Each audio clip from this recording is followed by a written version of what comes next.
The Dave Hooker Show. A presentation of Off the Hook Sports. Objective insight, expertise, top guests. Available on YouTube, Apple, Spotify, and the Off the Hook Sports app. Download now for free. Also available on offthehooksports.com. I compute and obey. Now to Dave Hooker. Ready. We are off and running. Hello to you. He's Caleb Calhoun. I am Dave Hooker, and we have got a lot going on. Florida does the unthinkable in offering up Tim Tebow's jersey, and we'll discuss the Vols that have their jerseys retired, and are there any others that still should? Also, is Tennessee wide receiver you again? Did they take that title back from Clemson, who actually got that title at Tennessee's detriment? We'll take a look at Tennessee's defensive line after the first week of spring practice. Tennessee back on the practice field on Tuesday. A look at the Final Four and what Tennessee needs to do to make the Final Four. By the end of this program, Caleb Calhoun, I will tell you, hands down, no question, exactly what Tennessee needs to do to make the Final Four within 3 years. I can get it done. I'm basically Danny White without the title, without the office, and without the big fat paycheck. But I will be able to tell you by the end of the program exactly what they need to do. What do you think of that? That's pretty strong. All right, I'm all ears. I'll see how it goes. And the thing I love about Caleb, he'll tell me if I'm dead wrong. So here we go. Good morning, Caleb. How are you, sir? Pretty good. How are you doing this Tuesday morning, Dave? I'm doing well. So we've got a lot of things to get to. I do want to go ahead and throw out the Craven Wings today's tough question, and we're going to get into jersey numbers a little bit later. So if you haven't gone to our Twitter feed yet, go ahead and do that and follow the Dave Hooker, and it used to be the Dave Hooker Show, so don't think that I'm like one of those ego guys. Or you can also follow OTH Sports Media. So today's tough question brought to you by Craven Wings, and Craven is fantastic. The new Saturday brunch is phenomenal. For those around Knoxville that may remember the Italian Market and Grill brunch, it's very much like that. It's through the roof good, and their wings are just incredible. Proud to bring them on board, excited about it. So let's go ahead and get to that. We'll start on that tip. It is the Craven Wings today's tough question, and it is right now. Today's tough question. Take a side. Take a stand. The Dave Hooker Show, a presentation of offthehooksports.com. So tell me about Florida. What is Florida doing with Tim Tebow's iconic number and the best player? If you want to look at resume ever to play at the University of Florida, you could argue Steve Spurrier, but he didn't win a national title. You could argue Steve Spurrier as a whole, his career. But if you want to talk about just a player, it's got to be Tim Tebow, I would think, because they were pretty much dormant through the 80s and bad for a lot of the modern era of college football until the 90s. So tell me what Florida's doing and handing out Tim Tebow's coveted sacred number. Yes, they are handing out Graham Mertz, the Wisconsin transfer. He is going to be allowed to wear Tim Tebow's number 15. Kind of threw me off when I saw that story. I think it's one of two people. I think it's either Tim Tebow or Danny Warfel. You could really debate either one for the best. I'm probably with you. I probably lean more Tim Tebow than Danny Warfel, but I would listen to an argument for Danny Warfel. But I don't see how both of those numbers aren't retired. I was just looking it up. Apparently, it doesn't look like Florida is into retiring numbers. They don't have any numbers retired, and so maybe it's a thing where Florida's best players, to be fair, were not the biggest stars in the NFL. If you look at Tennessee's history of retiring numbers, with some exceptions, typically they are NFL legends along with All-Americans at Tennessee. And obviously Tim Tebow and Daniel Warfel were not anything to celebrate in the pros. No, but should that even matter, really? I don't think it should, because I don't think it should matter at Tennessee. I don't think Tennessee has the right criteria for retiring numbers, if I'm being honest with you. I think that I think what you did at Tennessee should matter more than what you did after playing at Tennessee. No, I totally agree. And Mike Hamilton at the time came up with this retiring numbers thing and mixed reviews, to be nice about it. But what was the criteria, if you can remind everybody, because it was pretty goofy and it did include the NFL. I felt like it was tailor-made to include Peyton Manning, Reggie White, and Doug Atkins. But if you can, just kind of give me the criteria again. It was odd at the time. It's going to sound even stranger now. Yeah, I don't know. I don't remember the exact policy. I know that they had to have like a lot of success at Tennessee during their career. They have to have graduated and left in good academic standing. And they have to, I believe they can't be eligible till like 5 years after they leave the school. Oh, and then they have to achieve 3 of 5 criteria.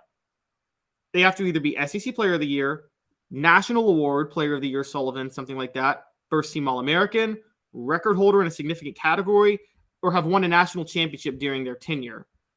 And you have to have 3 of those 5, but it was so arbitrary. And it turned into just, again, with the exception of Johnny Majors, whose number was retired in 2012, who's number 45, every other retired jersey for Tennessee is a World War II veteran who obviously you give respect to, or arguably the greatest player ever at their position in the NFL. Right. And for those that don't know, Doug Atkins was just a freak athlete. I mean, like J.J. Watt times 10. Think about that type of guy jumping over offensive linemen. He was very, very special. We all know what Peyton Manning was. And then Reggie White. I always thought that Reggie White of the 3 should have been the least likely. Now, he had a great NFL career, but he really only had 1 good year at Tennessee. Please hit that thumbs up button. That likes button helps us bring more people in. We greatly appreciate that. And if you haven't subscribed, do that. But Reggie White just had 1 good year at Tennessee, and he was fantastic in the NFL. Obviously, he transformed free agency along with Deion Sanders in the early 90s. But I always thought that was a bit of a reach. I mean, who did more for a program? Was it Reggie White, who also was involved with some controversial things with some fans and the stance he took that I supported him on with black churches being burned in the Knoxville area, but it was polarizing to say the very least. Yeah, there are a lot of players I could pick. T. Martin, I would have retired his number perhaps before Reggie White. And to me, what you do in the Al Wilson, to me, what you do in the NFL has no bearing on whether or not you should have your number retired. But Tennessee, specifically in their criteria, mentioned that as a factor. First, Caleb, what was your take on that years ago? Yeah, I think that was an emotional move because Reggie White had died the year that they decided to retire his number. That was when they did the whole thing. And Reggie White, I believe that was the first number they retired. And it was for the Ole Miss game. I was with you. I think Reggie White's NFL career in that one senior season has people. I was not around, so people who were following Tennessee in the early 80s, if you were following them then, please correct me. But I have a hard time seeing how he was a beloved player during that entire run relative to, like you said, Al Wilson. I even say a John Henderson. John Henderson won the Outlet Trophy, was a 2-time All-American, not just a 1-year All-American. And yeah, he didn't have Reggie White's NFL career, but he had a pretty decent NFL career. And I say Eric Berry. I would take Eric Berry above Reggie White. I know Eric Berry didn't graduate, to be fair. So he may have graduated, but he didn't stay all 4 years. So I get if you don't want to. But he was like one of those phenoms, just like you wouldn't hold it against Peyton Manning had he gone a year early. He was that good. When the head coach comes out and says, you just need to go, you just need to go.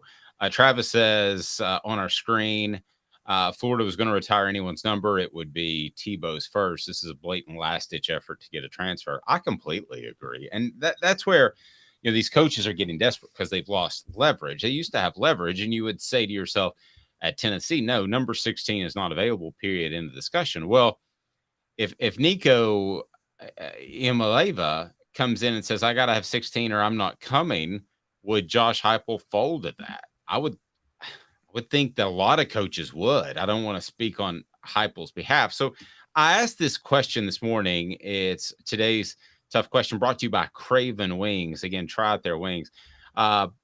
Florida's reintroducing Tim Tebow's jersey for transfer. Should any Vol have their number retired? If so, who? And so far, 33% say nope, 33% say Inky Johnson, who obviously had a debilitating injury during his playing days. And nobody has voted for Hendon Hooker. I put up there for purely recency bias. I don't really think that his number should be retired. And then should any Vol have their number retired? Anyone but the World War II vets. So be sure and never, ever, ever reintroduce those numbers. Those are kind of special and a part of Tennessee lore. And I know that's been, 70 years ago, but those need to be remembered even as it becomes part of the distant past. Yes, these are people who gave up their lives to go fight in World War II and passed away, obviously. I as someone who, as a student of history, I don't think people understand how difficult of a time that was for college athletics, World War II, and the sacrifices that were made by so many people. Tennessee on the front lines of this. Tennessee had to give up their coach for World War II. And a lot of people, my story on this is a lot of people don't realize that the 1940 election, both candidates, including FDR, was saying, we're going to keep you out of war. We're going to keep you out of war. We're not going to keep you out of war. And the story goes that America got into World War II after Pearl Harbor. Well, that was December 7th, 1941. Neyland was called back to service in 1940, meaning they kind of knew they were about to get into the war. That's all you have to know, is to know that they were about to enter World War II. They called Neyland to service a year ahead of time before they got into the war. Yeah, and sure enough, to know what happened there. There was this guy in Germany that wasn't very liked. And Travis says the Florida penal system has a bunch of the ex-Gators numbers. That's pretty good, Travis. That's a good one. That's a good one. Urban Meyer could help out dishing out those numbers. Kudos to that. Now, Rebecca asked a question. Speaking of Nico, do we know why his number has changed from 8 to 12? Sorry, it's a little off topic. He kind of mumbled over the answer, didn't give a really good answer as to that. And usually he's very well spoken, especially when he says his last name. Ia Maleava. I think this was a coach's thing, the same reason he went out there fourth string day one, but he's not the fourth string quarterback. Come on, he's second string. To me, having a single digit number means something. So I think that they just wanted him to earn back that number. And I think it's just a motivational coaching thing, Rebecca, but he may fall in love with 12. 12 Maybe doesn't he thinks it's Tom Brady. Yeah, maybe he is the next Tom Brady, or the Tom Brady of college. Maybe he'll win like 18 national championships at Tennessee. What Tom Brady ended up with, how many? 7 Super Bowls. 7. Yeah. The crazy part about the Tom Brady-Peyton Manning rivalry is that Michigan won the national championship the year before Tom Brady became the starter. Tennessee won it the year after Peyton Manning was the starter. And those were back-to-back years, 97, 98. Okay, true. Let me ask you this. It's also weird that Charles Woodson and Peyton Manning were 1-2 in the Heisman, respectively, and they both retired the same year, and they were the oldest players at the time in the NFL, which is very strange. All right, so let me just ask you this. How coveted are these? So if a prospect shows up and says, I've got to have number 16, would you give it away? My first question is, I'm going to Georgia. I'm the highest rated quarterback of 2026, and I'm going to Georgia unless you give me 16. What's the reasoning? I've always worn 16. My dad wore 16. My grandfather wore 16. My great-grandfather wore 16. Nothing real. Yeah, but like, okay, I was going to say, like, if something like my father passed away and wore 16, and it just so here's the thing. The only reason I'm debating this is I'm like, do you want a kid like that? Because you're getting, if it's not some real serious reason, you're kind of getting a kid for the wrong reasons. So it becomes, you really even want a kid like that. But from the other side, would I sacrifice my future to hold on to the number 16 for Peyton Manning? No. I'm going to defend Florida on this. I'm not a fan of retiring numbers. World War II veterans, one thing. Again, they fought in the war for their country. We'll take that off the table. Yeah, completely off the table. I don't think any of Tennessee's other 4 retired numbers, Johnny Majors, Peyton Manning, Doug Atkins, Reggie White, none of those numbers should be retired to me. I don't think numbers are – I do what – hang their like name in the rafters or something. Put their name up there. Give them a statue, something like that. I do I do like the retired numbers, and that was a huge debate when they retired these numbers. But that's kind of where we are, and the people on the message board agree with you. They don't like the concept of retired numbers as a whole, but that's where we are. But if a prospect showed up and said, "I have got to have Peyton Manning, Reggie White's, or Doug Atkins' number, or I'm not coming," and this is the top prospect in the nation, it's not even close. It's an Arch Manning, it's a Nico, whatever. And he says, "I'm going to Georgia if I don't get that number." What would you do if you're Josh Heupel? And the message board, what would you do? Would you give the kid the number? I want to hear. Again, no. And I say no, not to protect Peyton Manning's number, but because I don't know if I want a top prospect that's going to think that way. I mean, I do. Maybe this is a little like wholesome for me, but like you're getting a kid for the wrong reason at that point. That's not that's they're going to be a detriment from an intangible perspective. My answer with Smoky Mountain Red, who says I would, it's just a number, is a big heck yeah, absolutely. I'd call Peyton Manning and I would say, "Hey man, this kid wants your number. I think it's a huge, monstrous deal that we get him. Yeah, I know you love the Vols. You want what's best for the Vols. Can we give away your number?"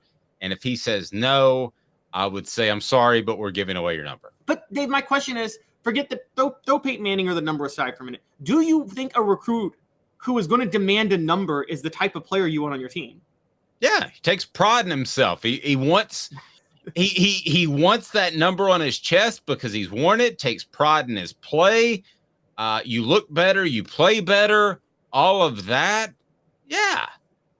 No, I don't have a problem with that. I mean, would I say to myself, "That kid's a little petty"? Yes, I would, but it wouldn't prevent me from getting a game-changing player. And let's be real frank here. How many game-changing prospects has Tennessee actually been in the running with in the final days of recruiting?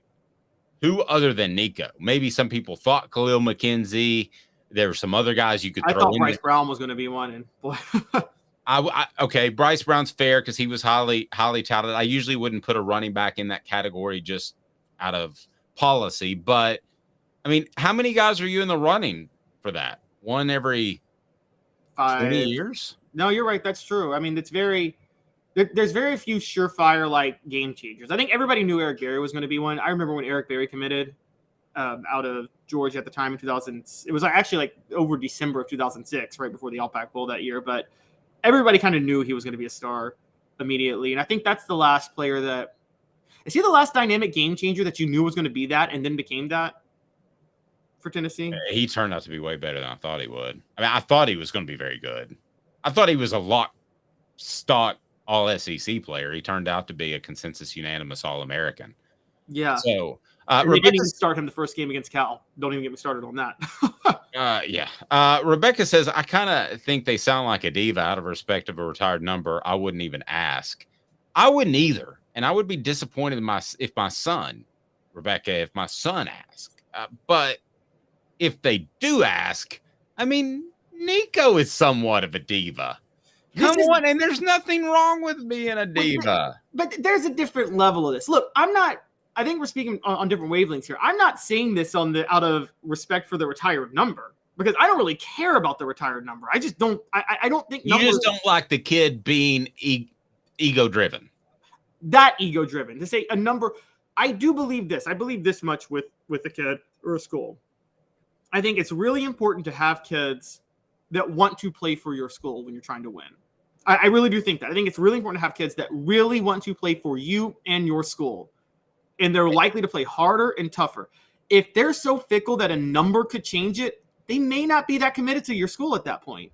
Okay, well, who is committed nowadays? They're getting paid to come, and they can transfer in a heartbeat. I mean, look, I'm not trying to like talk in a nostalgic way, but I think half the reason for that 98 national championship team was you had a lot of players that were just committed to Tennessee. Like 70% of that roster was from within the state, if I remember correctly. Okay, let me give you an example.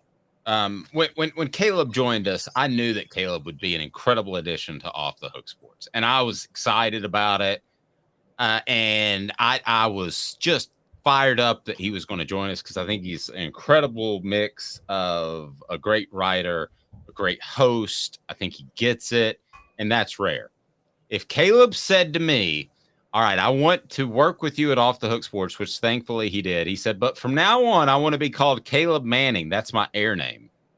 I would say, all right. That's a little different, though. I would say, choosing your name. I would have no problem with that. You're allowed to choose your byline wherever you go. So, I mean, like, but it would be, but I would think to myself in the back of my head, that's a little weird, but I would do it. Oh my gosh. I mean, like, okay, that's a little different. I like to be I demand to go by Caleb. My first name's actually John, and I'm demanding that I go by Caleb. So, am I a diva for that, Dave? No, I'm not even going to tell you my first name, but if you download the app, you'll see it there. I've been trying to get it taken down. Travis says, you will forever be Caleb Manning to me. So, Caleb Manning on the program. Wouldn't it be so great if Dave's first name were John Hooker? So. It would be good. Why, it's actually worse. 4 Downs brought to you by Campbell, Cunningham, Taylor, and Hahn. Great vision is just a phone call away. Campbell, Cunningham, Taylor, and Hahn can do LASIK, cataracts. Look at me. No contacts, no glasses. I'm loving it. I got my checkup tomorrow. I look forward to the checkups because I know the doctors really care. Doctors at other places, even in Knoxville, they'll have fly-in from Florida. It's just not the same. So, 4 Downs as I'm all over the place. Our production meeting at 5 a.m. this morning, I just went off in a total different direction based off where we were going. But here we go. 4 Downs right now brought to you by Campbell, Cunningham, Taylor, and Hahn. 4 Downs. 4 questions. 4 answers. The Dave Hooker Show. 4 Downs. A presentation of offthehooksports.com. Congratulations, by the way, to Jonathan Crompton, who was named the head coach of his high school, Tuscola High School, which is really cool. All right, so 4 Downs. Pretty simple. First down, guy asked for Peyton Manning's number. Do you give it to him, yay or nay? Yay, just because I'm not that big on. Oh, okay. Look at him. Caleb Manning. Caleb Atkins coming around. All right. Reggie White. Yes. I don't think Reggie White's number should have been retired in the first place. If we were going to retire numbers, I'm with you on that. So, yeah. Would you even ask his family? That's kind of tough when the guy's passed away. Well, Doug Atkins has passed away, and Johnny Mason passed away. I'm getting to Doug. Okay. No. No. Doug Atkins, would you give his number away if somebody said I gotta have it? Yes. World War II veterans. No. No way, no how. I agree with that. I agree with that completely. There's no way I would give that up. If so, I would consider you a diva. If I sat down and said, especially nowadays, like when I was coming out of high school and college, there hadn't been a war in forever. Like the 80s, we were all afraid of nuclear Armageddon, but nothing really ever happened. Nowadays, a war has been going on. So if you don't have some sort of understanding of what war means and the fact that these guys were lost in the biggest world war, the biggest war of them all, then I don't know what to tell you. So that's a guy that would cross the line into what I don't want. So I think we're on the same wavelength now. If a guy said, I have got to have 62, and I don't care if it's a World War II veteran and he died in the war, I've got to have 62, I'd say, well, enjoy Athens. Have a great time in Tuscaloosa. Deuces. Peace out. Right. From just I will say, speaking as someone who is someone whose entire adult life has seen this country at war, where it's a little harder for kids nowadays is if they don't know history, they would think World War II is similar to these wars we're fighting now, which there's a lot of justified disdain and fatigue from these wars because it's like, what's our mission in all these 7 countries we're in? Whereas at least in World War II, you'd have to teach them there was a clear mission in World War II. There was a very clear, direct mission. Yes. Take out Germany, take out Japan.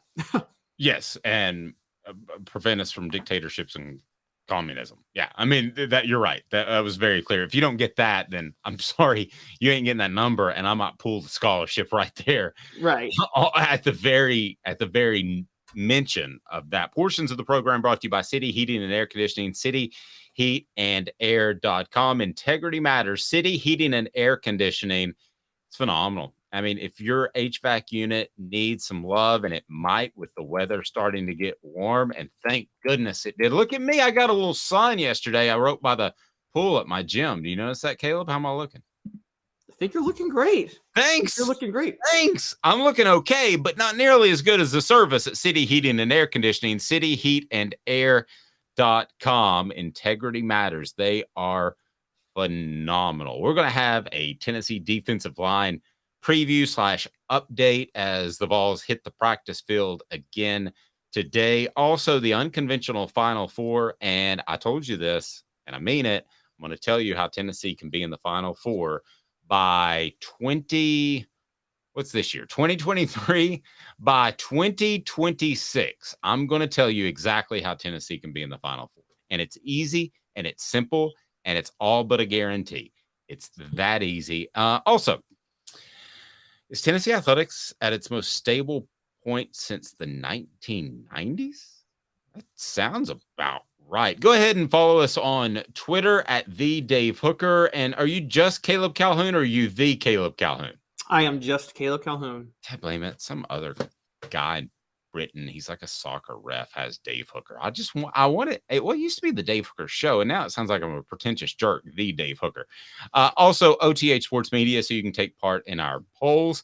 And it's brought to you by Craven Wings, never frozen, always just fantastic. And Craving Wings South North Shore location, where we've heard people say that you can get the best wings in East Tennessee. Pero ¿quién es este? El número 87, Jacob Warren. I'll just do 6 of my sauce 87, please. Imposible, señorita. Dale 6 más. Look at these wings. Perfectas, deliciosas, fantásticas. Man, I don't know what you're saying, but it sounds awesome. How do you say fresh, never frozen in Spanish? Frescas, nunca congeladas. Make your way to Craving Wings and get you 6 más. But what was funny about Gators, we were a full continuum of care at that time. We had detox, we had inpatient, we had outpatient. So we were doing a lot of the things that we do now. But now we just do them so much better. It's really a simple program, but we're complicated people. I am what I am, and now I got to do something about it. You can take your life back. Call Cadis today. Got cataracts? We can fix that. Never miss another moment. With a little help from Doctors Campbell, Cunningham, Taylor, and Hahn at cctis.com. Do you want to own the more that owns every job? Then get to Vassey Lawn and Garden in Cleveland and get you a Toro. I'm David Vassey, here to talk to you about Toro. With a Toro Zero Turn, you'll get more out of every minute and you'll reach the finish line faster. At Vassey's, we like to say, no matter if you're mowing 3 acres a week or 11 lawns a day, homeowners and business owners alike find confidence in equipment they can trust from top to bottom. Vassey Lawn and Garden, Highway 60 North in Cleveland. Man alive, it's worth the drive. Our family has been creating jewelry since 1986, each piece unique with a story all its own. I'm Rick Terry with Rick Terry Jewelry Designs. I'm a jeweler, and I want to be your jeweler. We're grateful that you chose us to be Knoxville's best jeweler. My family and staff look forward to serving you. So please come see us. Kingston Pike and Campbell Station Road in the heart of Farragut, and downtown on Gay Street, right next to the Tennessee Theater. Who's this guy? Hello, who is it? The Dave Hooker Show. Who? A presentation of Off the Hook Sports. What? YouTube, Apple, Spotify, and the free Off the Hook Sports app. Back to Dave Hooker. When I grew up, there was no question that the team in my hometown, the team that I sold programs for when I was 12 years old, and my mother made a horrible decision just dropping me off in a sea of orange. Fortunately, it was very safe, and maybe 14. And I would sell programs for $2. You'd make 20 cents a program, and I would sell just enough to buy myself a Coke and a hot dog in Neyland Stadium. But really what I cared about is the free ticket. And when I grew up, there was zero question who wide receiver U was. Alvin Harper, Carl Pickens, Stanley Morgan. I could go on and on and on. And it somewhat continued, although I think Joey Kent, as Caleb has put out there before, his numbers were a little inflated playing with Peyton Manning, but Peerless Price was certainly special. Somewhat continued again with Dante Stallworth and Kelly Washington. But all along those times in the late 90s and early 2000s, you saw teams kind of picking away at the wide receiver U title when there used to be zero question. I mean, zero question. Nobody else even argued it. Now, Tennessee, because of the decade of dysfunction that they went through, is certainly not wide receiver U. Certainly not. No question about it. That has probably been Clemson at Tennessee's behest, losing guys like T. Higgins, losing guys like Amari Rogers. And Clemson at one point had a collection when they won the national title, their last one. I thought they had maybe the best group of receivers I had seen, except for Tennessee in that Pickens group. They were very, very good. And I wonder now, has Tennessee taken that wide receiver U title back from Clemson? So two-part question for you, Caleb Calhoun, Caleb Manning. Two-part question. It's a thing now. Things stick in my head. But Caleb, two-part question. A, has Tennessee wrestled that back from Clemson already? If not, B, will they? What say you, sir? I think they will. I think the wide receiver U, should we say the wide receiver U title is vacant right now? Because I think Clemson's already lost it. I just don't know if Tennessee's wrestled it back, but I think they will. They started the process with Jalen Hyatt winning the Biletnikoff Award. You got to do a little more than one player winning the Biletnikoff Award, though, obviously. Alabama's still going to compete because Alabama's produced some amazing receivers since 2014. Yeah, it's almost like their receivers get overlooked because their entire program is so good. Yeah, exactly. And we're forgetting that since Nick Saban embraced tempo in 2014, which he's going away from it now, that's a big benefit to Tennessee taking this title back. But once they embraced tempo in 2014, they just had an insane run of wide receivers that obviously maximized with Devontae Smith winning the Heisman Trophy. And I think now you're seeing, look, let's call it what it is. Clemson last year could not find a receiver. They couldn't find anybody to go to all season last year if you were watching them. That was a big reason for the issues in their passing game. You can go to local news sites all throughout South Carolina and you'll read story after story from last year saying where are Clemson's wide receivers, what's going on, who's stepping up. There's a huge void for Tennessee to fill. If Deontay Thornton does what I think he's going to do, and you know how high I am on Deontay Thornton, if he lives up to that this year, Tennessee's got it back. Because you're going to have Jalen Hyatt winning the Biletnikoff. I think Cedric Tillman's going to be a great a good NFL receiver. I think Brew McCoy has a ton of NFL potential. I think we all agree in terms of NFL prospects, Brew McCoy is the best on this roster, isn't he? As far as NFL prospects, he's one of the best players in the SEC. Yes, exactly. Regardless of position. Right. Oh, wow. Going there. That makes sense, too, though. I can't disagree. But I got him in the first-round pick, so how many guys out of the SEC go in the first round year in and year out? 12, 14? Probably so like that. That to me is, I think he's a top 12 type of talent in the SEC right now when he steps on the field. Yeah, so you have Brew McCoy. You have Dante Thornton, who may not be the best NFL prospect, but is definitely the best prospect to put up a lot of yards and stats in Josh Heupel's offense. You still have Squirrel White, who can really benefit from this offense. Squirrel White is getting more run now than Thornton. Now, it's just week one of spring camp, and Thornton just... Nico was on the fourth team at week one. Okay, that's fair. That's fair. And we will have a practice update based off week one coming up a little bit later. Okay, but Thornton is more physically gifted in a lot of ways. What I like about Squirrel White, not to get sidetracked, is his shiftiness. Makes me think of like a Julian Edelman guy that in the pros will be able to just find open seams all the time. So, but you have to have some deadly accuracy to find those type of guys. Yes, and you got to get the ball out quick, and you got to read quick. Yeah, I will say this. I think that Tennessee has not wrestled it away yet. But I think after this year, it will be wrestled away, and Tennessee will be considered wide receiver U for a couple of different reasons. I think that Jalen Hyatt will be drafted high, although I question his NFL ability as a complete, well-rounded receiver. I think that Cedric Tillman will be drafted high, and I don't question his ability whatsoever.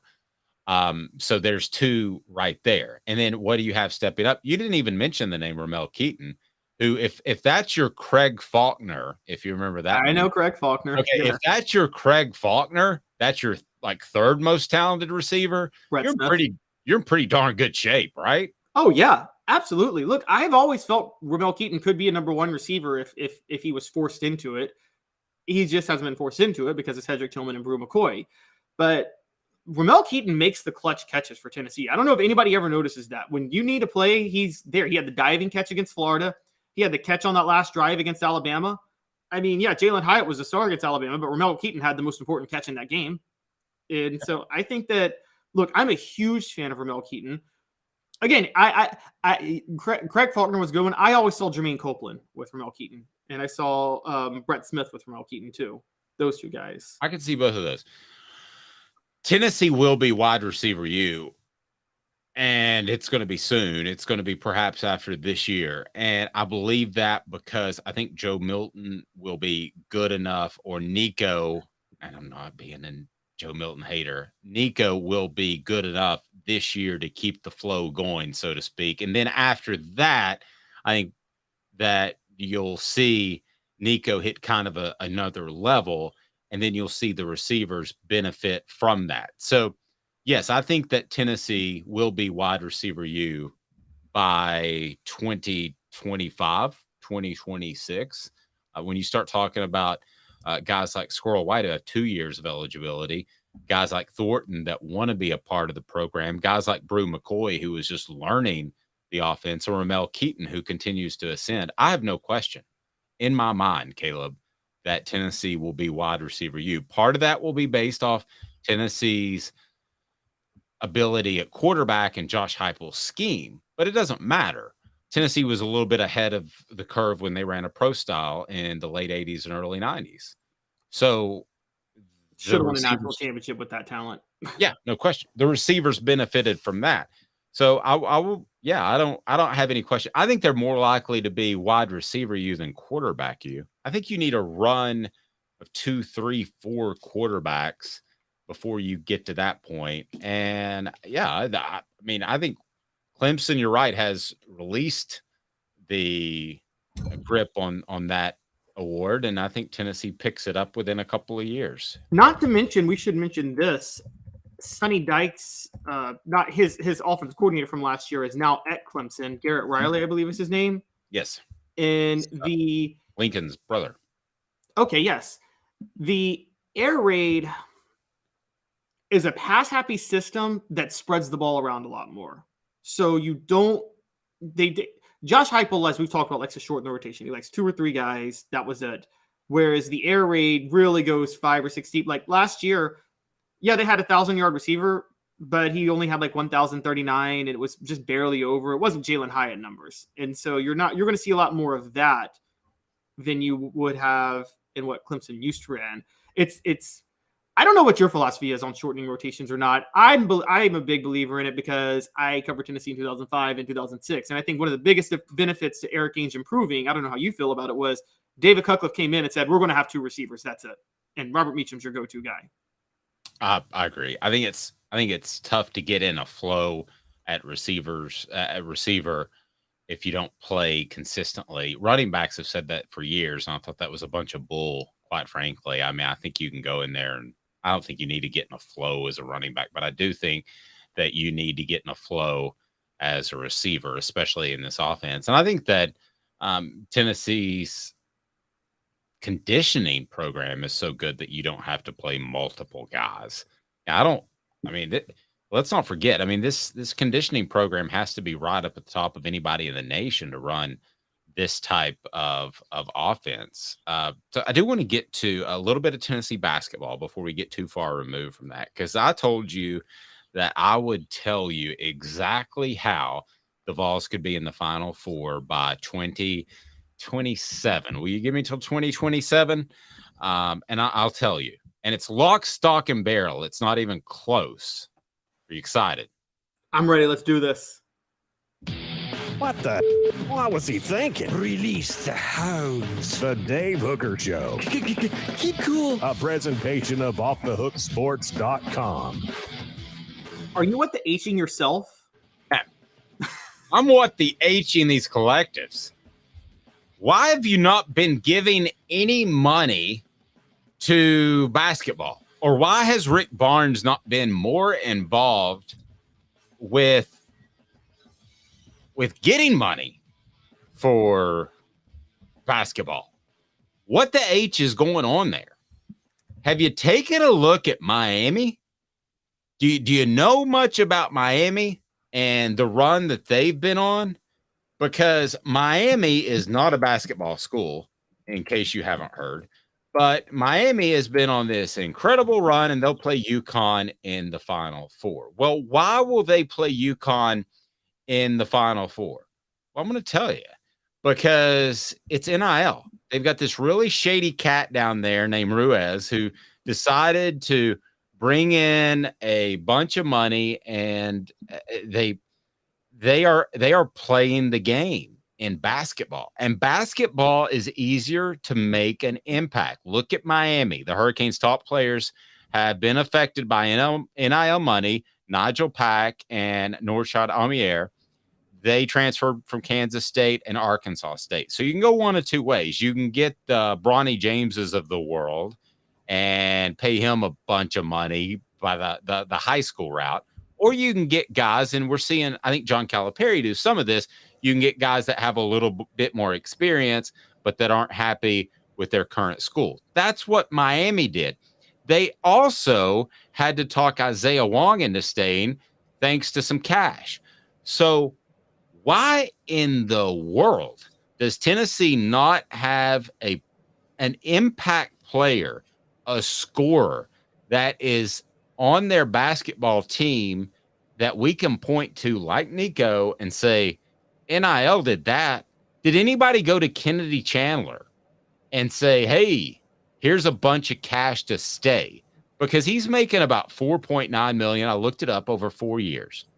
That's not an insurmountable amount of money. I can tell you that Jacob Warren, when he decided to come back, he weighed it against the league minimum in the NFL, which was about $750K. So is he making $750K as a student athlete at Tennessee? No, he's not. But he's making at least comparable money to live good, have a good time in college, and you could have gotten, I think, Kennedy Chandler somewhere in that realm. I saw Nico on a Walmart commercial. A Walmart commercial, for goodness sake, on Instagram. I don't know if you saw that. That's Walmart. That's not Bob's Used Cars on Kingston Pike. That's Walmart.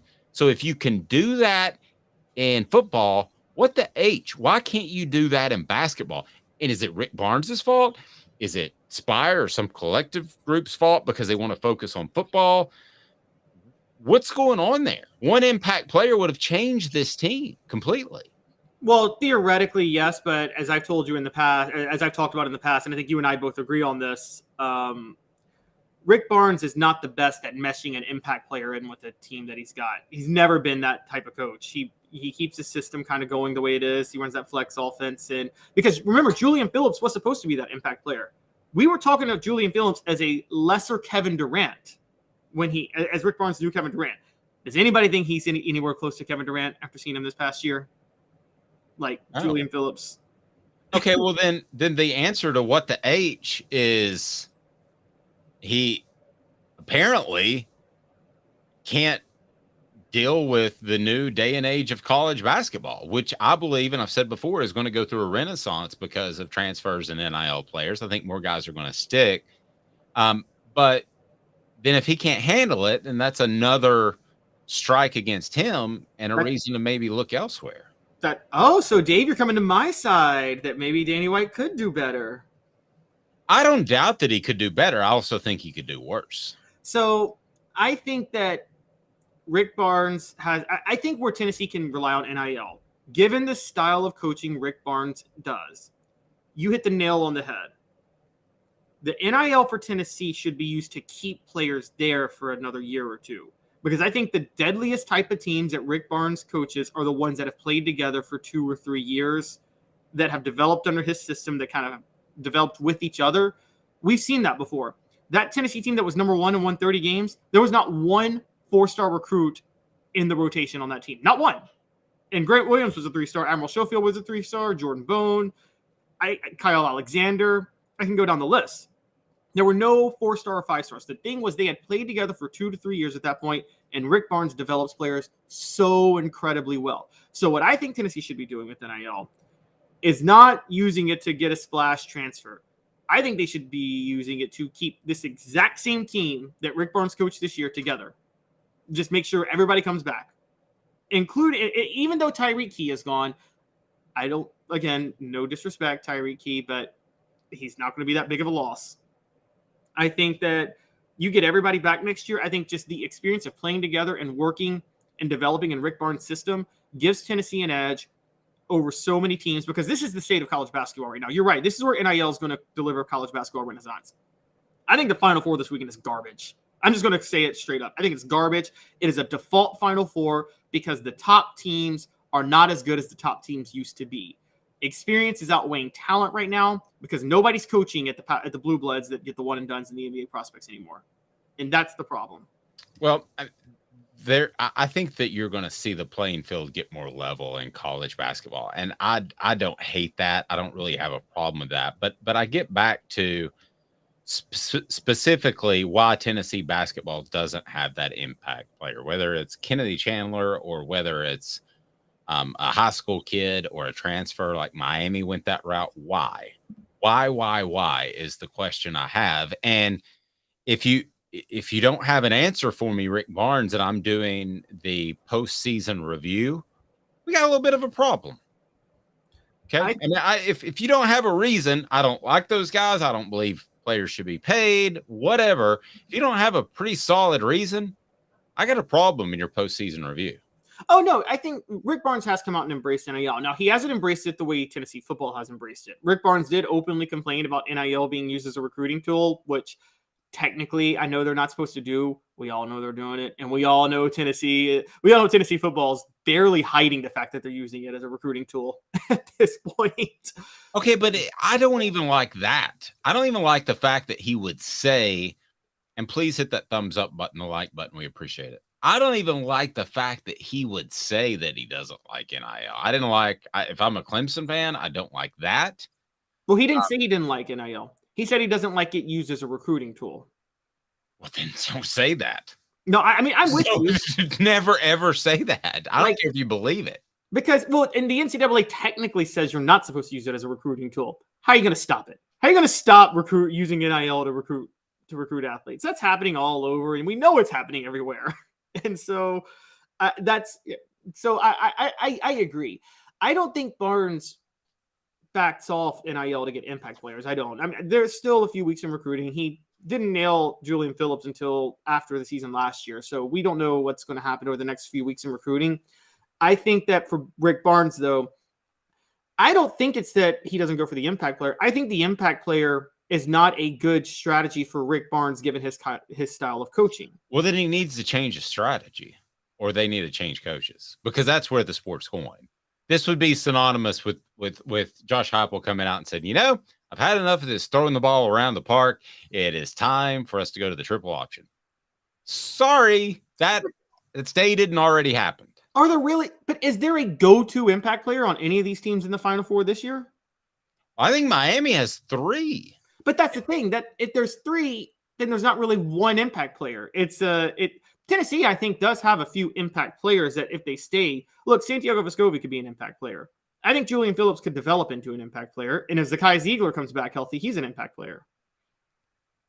Well, I mean, if you look at that Miami lineup and those top 3 cats that they had that were affected by NIL, and you put Tennessee and Miami's rosters together, those 3 guys are starting. I don't know who the 2 Vols are starting. Maybe Vescovi and a big guy. Probably Josiah because of the defense. Or Josiah, yeah. I mean, obviously we're talking about life without Ziegler, but yeah, I mean, I maybe you have 3 mini impact players. However you want to shake it, I just don't understand how NIL hasn't had a huge impact on basketball, because you just need 1, 2, or 3 guys. If you want to go 3 guys at the semi-impact players like you're talking about, or 1 Kevin Durant top, whatever the case may be, why did that not happen in the past year? Yeah, I think that there were players that we thought were going to be impact players that didn't work out. Again, we thought Julian Phillips and Josiah Jordan-James and Santiago Vescovi would all be impact players. Josiah couldn't stay healthy. Santi was really erratic shooting, and Julian Phillips did not look like a 5-star. The other part of this that we're missing is that, look, I have to call him out. Uros Plavsic has not developed for a 7-footer. He's in his 4th year in the program. You would expect a 7-footer to look like you'd expect him to look like an NBA draft pick by this point, developing 4 years in. I think that's where you could really criticize it. I think by next year, Jonas Adu is going to be the starter at center. It's going to be Jonas Adu, Olivier Kamwa. But I do think there is some development we're seeing. Let's not forget, Jemai Mashak became an impact player later down the stretch. I think that there were just some issues that I have a huge problem with Rick Barnes' coaching strategy. His reliance on the mid-range, his X's and O's drive me insane. I'm not so sure his roster assembly is as much of an issue. I'm not sure that these. Again, the gun issue is a big issue, and I'm not overlooking it, but could Rick Barnes get a Brandon Miller top guy just athletically? I'm not talking about character or any of that. Could he get a Brandon Miller top? Oh, yeah. Rick Barnes has been getting those for ever since he's been at his early days at Texas. He's been getting those. His big issue is Rick Barnes is not good at getting a Brandon Miller and then plugging them in with the rest of a team, of a cohesive team. Well, no, I'm asking you moving forward with NIL now. Oh, I think he can. I think they'll be able to. Now, I will say this. I think a lot of Tennessee boosters are investing more in football, but I will say basketball is a smarter investment for 2 reasons. One, as you said, you just need 1 player, but 2, and more importantly, although it's easier to tell how good a college football player is going to be in the NFL than it is college basketball in the NBA, it's much easier to project a high school basketball player to college than a high school football player to college, if that makes sense. I agree. Taking a look at Tennessee's defensive line and some practice notes as the Vols get back on the field this week for week 2. With some great insight from Caleb Drew and people that I talked to within the program. So stay tuned. Give me 2 minutes, and I will be right back with Tennessee football news that you won't get anywhere else off Doug Sports. I know you like the heat. You got to try my signature sauce 87. Dude, you know I love you and I love to try your wing sauce, but when it comes to wings, I need them really hot. I hit 105 on the radar gun. I need to be pretty spicy. Yeah, I know that, man. Look, if sauce 87 isn't enough for you, I guess you can try the Holy Moses or the Grim Reaper. Now we're talking. Take it from these Farragut Admirals. When you're craving wings, it's got to be Craven Wings. Visit them online at cravenwings.com. With all that sun, sand, and salt water, the beach is a very relaxing place. Unless you wear contacts. Ow! Open your eyes to the best the beach has to offer with LASIK vision correction from Campbell Cunningham Laser Center. Hi, Mike Davis here with City Heating and Air, reminding you to always dare to compare. Our team provides quality local heating and air service, installation, and maintenance across East Tennessee. We use only the best equipment like American Standard heating and air conditioning for your residential, new construction, or commercial needs. Honesty, dependability, and customer satisfaction have been the cornerstones of our business since 1961. City Heat and Air. Dare to compare. Before Cadis, I was really heavy into the drug culture. I was selling drugs. I was just constantly in pain. I was missing like a good support system in my life. Cadis has given me everything that I need in order to successfully have a wonderful recovery, in order to have a life that I didn't even know was possible. And it's not just about me anymore, and I love that. I absolutely love it. You can take your life back. Call Cadis today.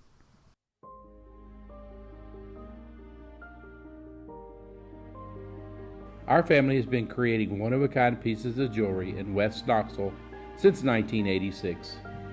Each piece is a combination of unique processes that bring your idea to life. Every day in our shop, a truly special item with a story all its own is being manufactured in our facility, bringing the history and family sentiment into a whole new generation of life. We're grateful that you chose us to be Knoxville's best jeweler, a title that we value and respect. Because to me, being a jeweler and owning a jewelry store are not the same thing. I'm Rick Terry. I'm a jeweler, and we want to be your jeweler. Kingston Pike and Campbell Station Road in the heart of Farragut, and downtown on Gay Street right next to the Tennessee Theater. You're listening to The Dave Hooker Show, a presentation of OffTheHookSports.com. The internet is full of pictures of each and every one of you. Available on YouTube, Apple, Spotify, and the Off the Hook Sports app. Download now for free. Is there nothing you people can't do? Also available on OffTheHookSports.com. If you haven't subscribed to YouTube, do so. Please, if you're on board now, hit the thumbs up button. Smoky Mountain Red's comment is posted. I personally think Danny White wants another men's coach. Caleb, before we dive into Tennessee's defensive line and some practice notes, what do you think? Does Danny White want another men's coach? In his heart of hearts, it's tough to do that after a Sweet 16, but in his heart of hearts, would he hire another men's basketball coach? I think he would. I mean, you're right. He's not going to prefer to. Yes, I think Danny White. I know there's been some controversial firings he's made in the past to get his guys in there. So I know he is the type of athletic director that likes to do that. Look, ADs have egos, just like football coaches and basketball coaches. Athletic directors have egos, and I think Danny White thinks he could do better. I think he's not going to do it because it's not worth it. But I do think he thinks he could do better if given the chance. I would trust him to do better because I think he's the greatest hirer of coaches in all of athletics. I wouldn't go for Dusty May. I'm not a big believer in going for a coach because they had one good year at any school ever. I agree with that. I agree with that totally. Billy Bob Cooter, no relation to Jim Bob, says Barnes is a fossil. Danny can do better. I mean, it's tough for me not to agree with that, to be real honest with you. I mean, I don't want to seem like I'm throwing Rick Barnes under the bus at all. There were injuries. It's still a Sweet 16, but it feels like Sweet 16 is winning a national championship for Tennessee basketball. That's as good as it's going to get. Do you know how unlucky as a program you have to be to go 1-8 in Sweet 16 games all time? Like there's supposed to be a 50-50 chance of you winning a Sweet 16 game. And Tennessee's 1-8. Like what? Nobody could have a worse record in Sweet 16 games in Tennessee. I don't believe it. Someone point out if they do. I don't know. But my thing with it is, Fred alluded to it last week, and Fred was very defensive of Rick Barnes and the lack of point guard play in Zakai Ziegler. But one of my biggest issues with March Madness, and I know I pick on college basketball a lot as a sport. I think it's a pathetic sport. I'm just going to be honest. It annoys me. But one of the worst parts about college basketball is that March Madness is overcoached, and Rick Barnes is the epitome of overcoaching his players. Travis says that his wife says, I mean, Barnes is a saint. Smoky Mountain Red says Barnes has done a lot for us, but I think it's time to find that next guy. Let's see what happens this year. Let's see if he accepts NIL and recruiting, because not to do so is silly. Now, we asked that question, what the age, why that hasn't been a bigger factor. Maybe part of that factor is they've been very guarded because they don't want to draw any attention to the athletic department from the NCAA, because if they do, then that could just hurt the current investigation of football. There's a very real possibility of that. But would you waste NIL money in basketball to hurt yourself with a football investigation? I wouldn't. I would Doug Dickey the basketball program. I think Tennessee, to be robust, they've got to address that somehow. So one of the talks, Tennessee spring practice, as the Vols back at it in week 2, and it's brought to you by Craft Treats. I'll tell you more about Craft Treats here in just a second. Let's talk some defensive line. No one knew this time last year that edge rusher Byron Young would turn into such a productive player. The same, to a lesser extent, could be said for Latrell Bumpus. Both are now gone. He was a great contributor, probably a little underrated last year. So let's look at who Tennessee has coming back. I would say on the edge, it's led by Tyler Barron. He has started 8 games in his career, got 69 tackles, 16 and a half for a loss. The guy I really like from a talent standpoint is Joshua Joseph. Has like 7'2" wingspan or something bizarro, or 6'10" wingspan. And he's like 6'3". It's just, I mean, he has great length. James Pierce Jr., I believe, and Rodney Garner said this, has to do some maturing. Caleb Herring is one to keep an eye on. I think the guy that everybody just expects to be good is Omari Thomas. But this defensive line without Byron Young, without Latrell Bumpus, can it be as good or better as it was last year, Caleb? What say you? Yeah, I think it can. I don't think – I have a lot of respect for Byron Young and what he did. And Latrell Bumpus was the ultimate team player. I think Latrell Bumpus was definitely not irreplaceable. There's other defensive linemen that with more experience could do what he did on this roster. Byron Young's a little bit trickier, but I've always felt Tyler Barron could reach Byron Young's level the whole time. And you're right, with Joshua Joseph's getting more experience. Look, they've added Caleb Herring. They've added some guys too. So I think they're going to be a little bit deeper this year with edge rushers. They're still fine in the middle. They have, look, we talked about this back over December when Jordan Phillips hit the transfer portal. I firmly believe that was, Nathan Leacock that came on board as an early enrollee and was making such an impact that Jordan Phillips just hit the portal.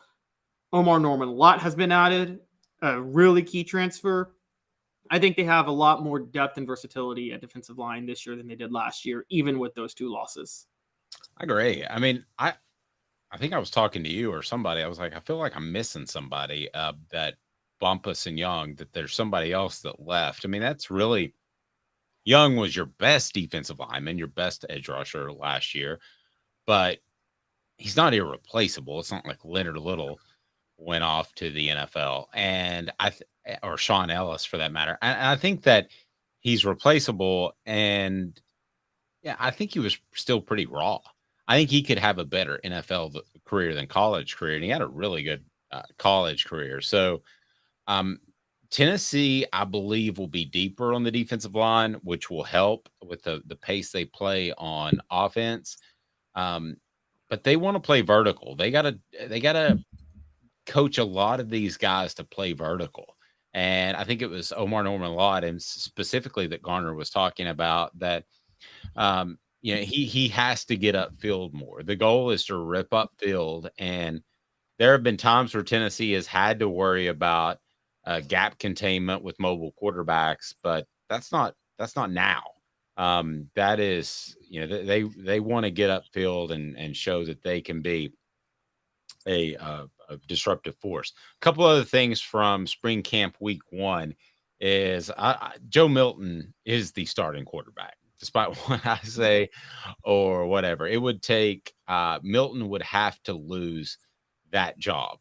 I believe wholeheartedly that it would have to become during the fall.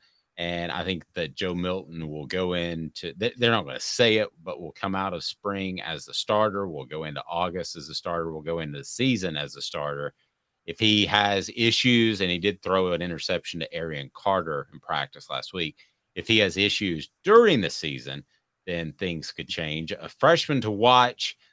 Keep an eye on Ethan Davis. I just continue to hear rave reviews about Ethan Davis, the tight end who primarily played more of a receiver position in high school, but I think he's going to be one of Tennessee's best tight ends in a number of years. When did Tennessee last have a great tight end? How far back do we have to go? Receiving tight end. Consider Ethan Wolf a great tight end? Or a good tight end? I considered him a good tight end. I think Butch Jones did him a lot of disservices in preparing him for the NFL. Agreed. I would have to go back to I will go ahead and say that I think Ethan Davis has a great chance of being the best tight end at Tennessee. What about Michael Rivera? Yeah, He didn't do a lot for me. I think that Ethan Davis has a great opportunity to be the best tight end at Tennessee since a guy named Jason Witten. More practice notes. Crafttreats.com, though, they've got your dog treats, and they've got the chill pills with the CBD infused treats for your pet that'll help with indigestion, that'll help with any sort of anxiety, be it car rides, social anxiety, and also will certainly help with arthritis like my dog deals with. Cameron Seldon is your running back to watch in Tennessee practice.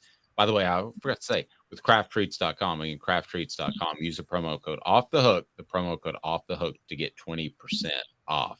So there you go. That is a running back to watch, Cameron Seldon. They're spending a lot of time with him. I think he's very good. An incomer to watch, the Vols, I think, need help, obviously, with Darnell Wright and Jeremiah Crawford. I'm hearing great things about John Campbell, who has heavy hands, and I believe will play at left tackle. When all is said and done, they're still doing some shuffling there. We talk about slot receivers. Squirrel White is right now the number one guy at the slot receiver. I know that Caleb loves Dante Thornton, and he may overcome him with size and athleticism, but for right now, Squirrel, as you would expect, is getting most of the reps at the first team. Couple of other more Vols notes that you can find at offthehooksports.com, brought to you by Craft Treats, crafttreats.com. Use the promo code offthehook for 20% off. Omar Norman Lott has been solid and made at least one play in the backfield.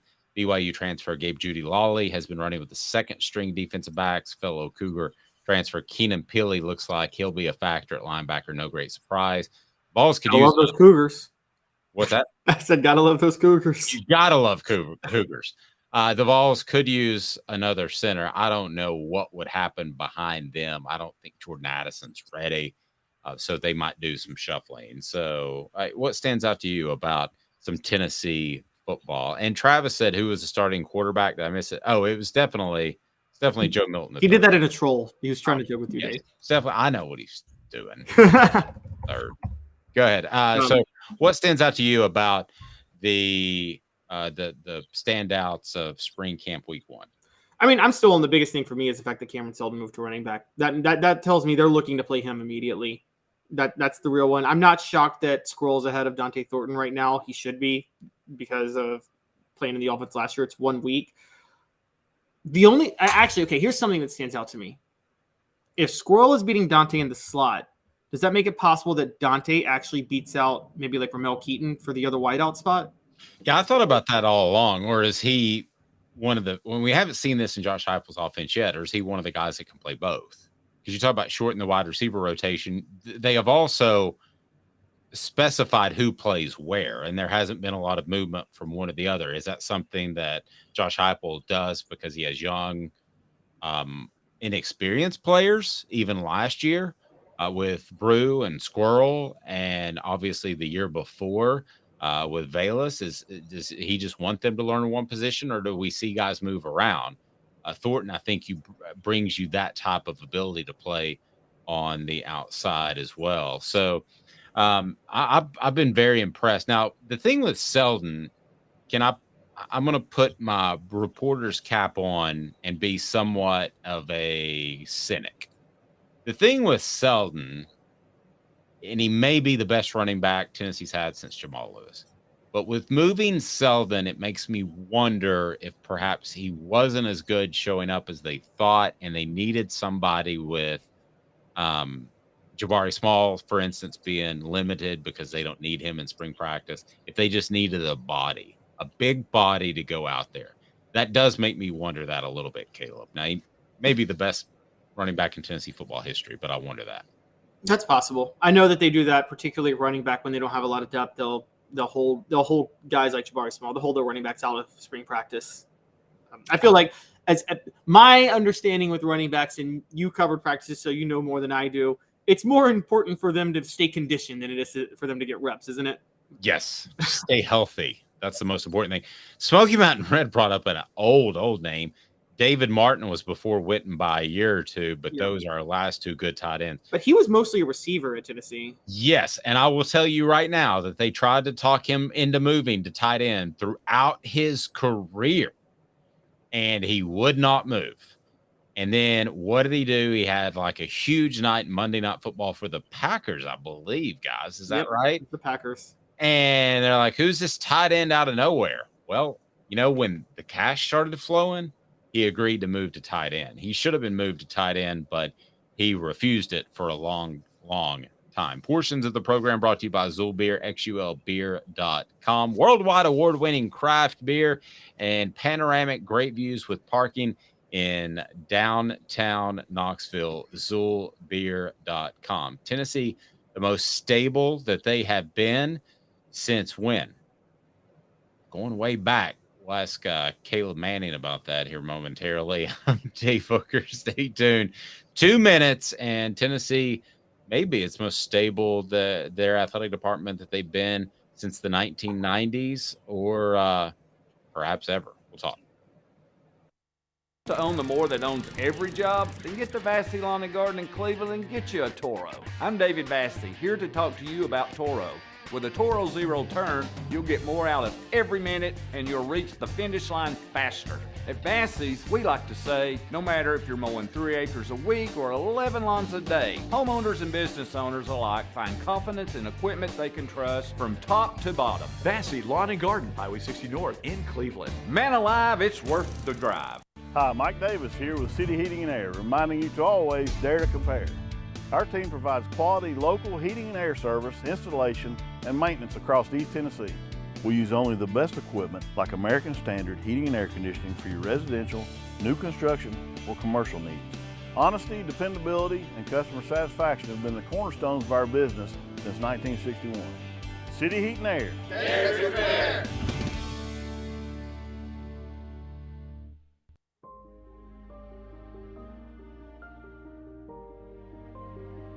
Our family has been creating one-of-a-kind pieces of jewelry in West Knoxville since 1986. Each piece is a combination of unique processes that bring your idea to life. Every day in our shop, a truly special item with a story all its own is being manufactured in our facility, bringing the history and family sentiment into a whole new generation of life. We're grateful that you chose us to be Knoxville's best jeweler, a title that we value and respect. Because to me, being a jeweler and owning a jewelry store are not the same thing. I'm Rick Terry, I'm a jeweler, and we want to be your jeweler. Kingston Pike and Campbell Station Road in the heart of Farragut, and downtown on Gay Street right next to the Tennessee Theater. With all that sun, sand, and salt water, the beach is a very relaxing place. Unless you wear contacts. Ow! Open your eyes to the best the beach has to offer with LASIK vision correction from Campbell Cunningham Laser Center. Ah. What's up, everybody? This is University of Tennessee tight end Jacob Warren, proud to announce that I'll be working with Craven Wings again this season. And I want you to give your all and try my signature sauce, Sauce 87, at either of the Craven Wings 2 locations, Chapman Highway in Seymour and South North Shore Drive at the Markets of Choto. When you're craving wings, it's gotta be Craven Wings. Online at cravenwings.com.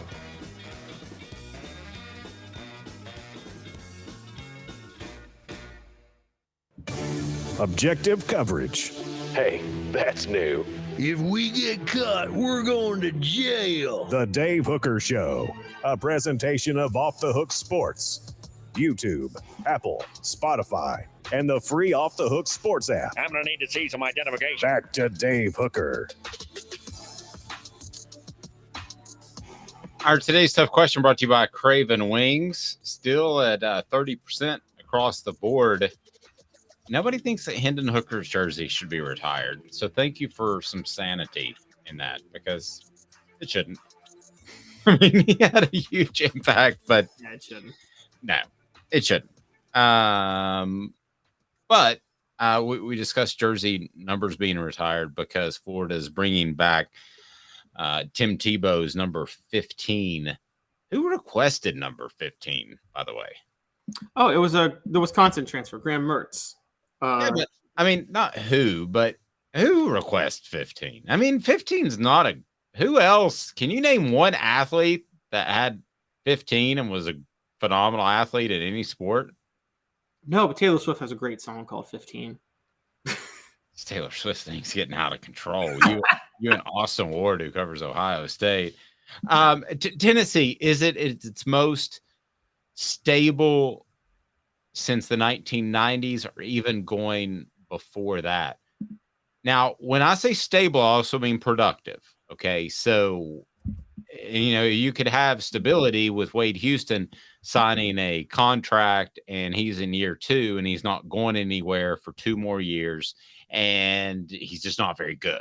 And the basketball program's not very, very good. So combining good and stable, this is the best Tennessee's athletic department has been since when? I think right now I'm going late 90s, but there's a chance it becomes ever. So late 90s, if you remember, Tennessee had Rod Delmonico in his prime running the baseball program, just like they have Tony Vitello now, who I think is doing a better job than Rod Delmonico did. They had Pat Summitt. Stability, that's stability on its own in production. Right. Summitt. And they had Philip Fulmer running the football program. There was a period when Jerry Green was there with the basketball program, and it was a 4-year period, but it was 4 productive years. Now, the issue is, obviously, Jerry Green, that was the oddball out because he was the one coach that, even though the program was productive, no one really wanted to give Jerry Green credit for the productivity of that program. And maybe based on stories you told me, they probably shouldn't have been giving Jerry Green credit for the productivity of the program. No. So let me take. Okay, I'm going to take the Pearl era. Okay, and I'm defining it by basketball, but I will take Bruce Pearl was coach at Tennessee from what years? 05 to 11. Gosh, I really can't take that because the football program was in trouble. So that first year he was there was the first year the football program missed out on a bowl game. And I'm not giving it to Jerry Green because, I mean, he goes and the baseball program wasn't great, but Jerry Green goes on ball calls and calls out the administration. That's not a stable athletic department. That was at the end, though. I'm talking late 90s. I'm talking. Okay, let's not forget there was a moment, 1998. Tennessee wins the national championship in football. They're defending 3-time national champs in women's basketball, and they're top 10 in men's basketball. Okay, well, let me just ask you this: if I told you that on a road game the team bus had to pull over to a liquor store, would you tell me that's a stable basketball program? I would not. Did that happen? I'm not saying that it definitely did happen, but I'm saying it definitely may have happened. That's the best way that I can. Okay, it definitely may have happened. I mean, look, definitely probably happened. I was an outsider at the time. So just for context, I was 11 and 12. Like my first foray into college athletics was following Tennessee football, but it was actually following Memphis Tiger basketball, which was a common thing for those people who grew up in Memphis. I didn't understand because I was obviously away from the program why there was so much hate for Jerry Green with Tennessee being, and it was before that last year I realized that. Now that I've learned and done more research, I realized that, the dislike for Jerry Green goes back for from the time he took the job. It sounds like that was a scrambled hire to begin with. Yes, it very much was. They had Kevin Stallings, and I've told you that story, but they blew the Kevin Stallings hire.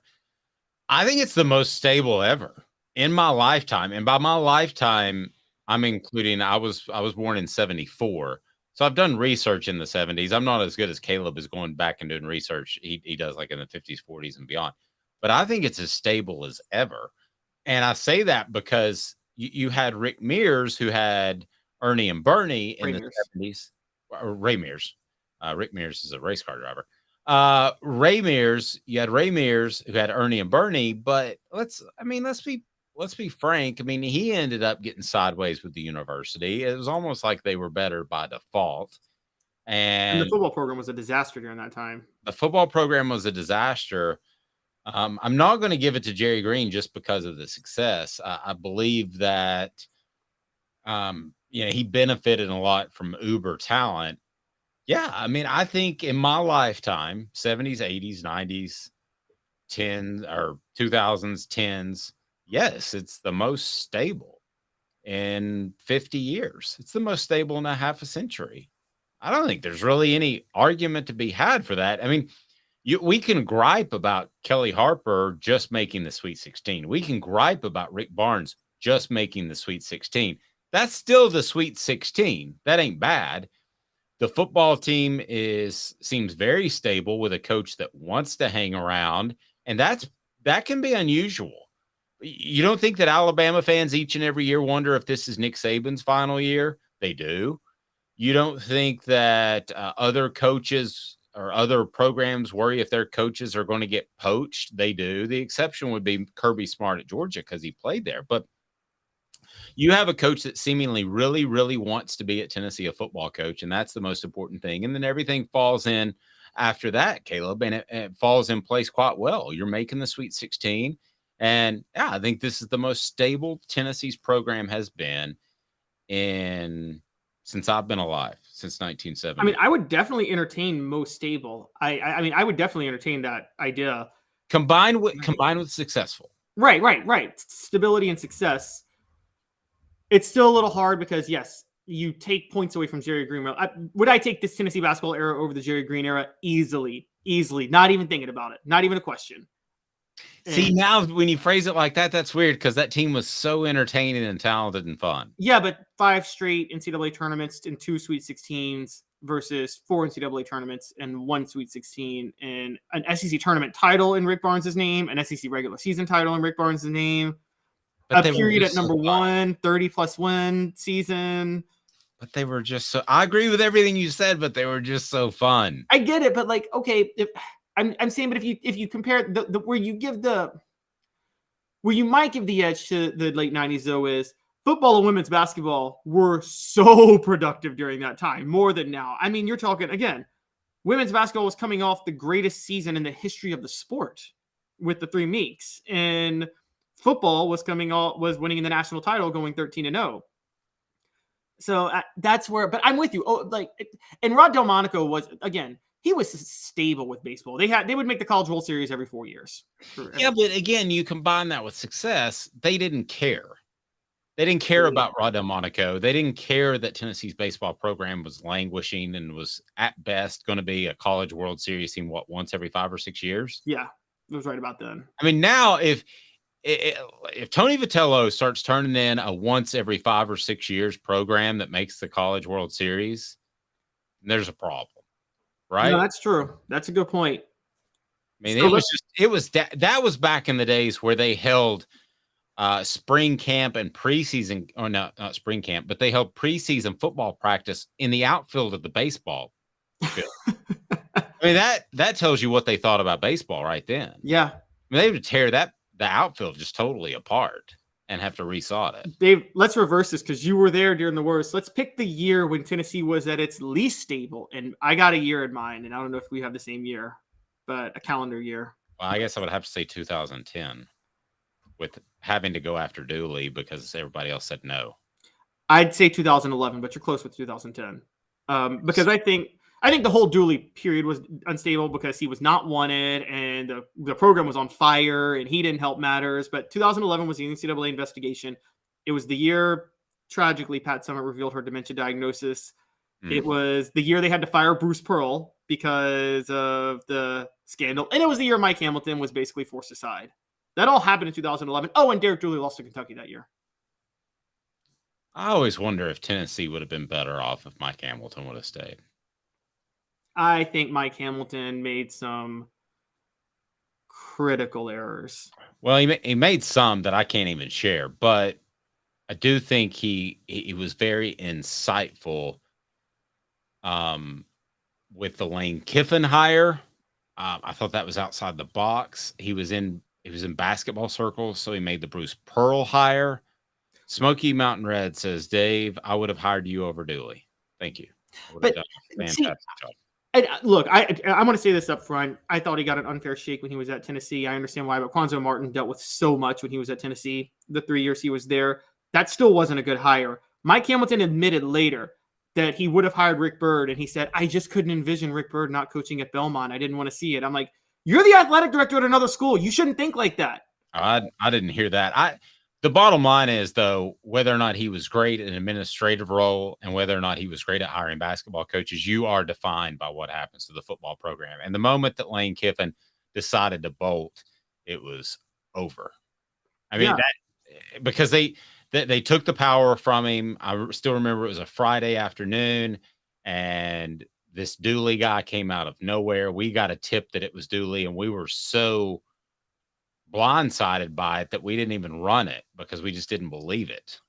And sure enough, they had decided on Dooley when they still had hires to make, or I'm sorry, interviews to make.